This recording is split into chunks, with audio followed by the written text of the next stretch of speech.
Tanggap ng mga miyembro ng Senate Minority Bloc ang pagkakahalaan sa bagong liderato ng Senado matapos ang isinagawang special session kahapon na. Sa pahayag ni Senator Bongo, sinabi nito na panahon na para mag-move on sa bagong Senate leadership. Tapos na po. So, let's move on with the new leadership, with the new majority. This is democracy. Ganun naman talaga. Maging si Senator Loren Legarda, sinabing welcome sa minority bloc ang bagong liderato ng Senado dahil ginagawa naman anya ito base sa nakatakdang rules. Oo naman, simple lang to.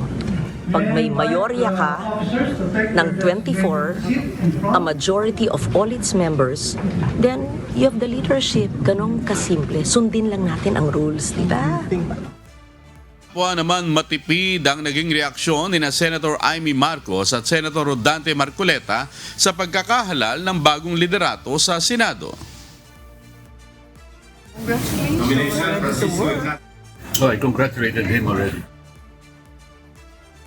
Kahapon, walang sumipot na senador mula sa dating Cayetano Bloc sa isinagawaang botohan sa pagpapalit ng Senate leadership at tanging sa pangalawang agenda na lamang sa Commission on Appointments, nagdatingan sina Senator Bongo, Senator Marcoleta, Senator Legarda at Senator Amy Marcos.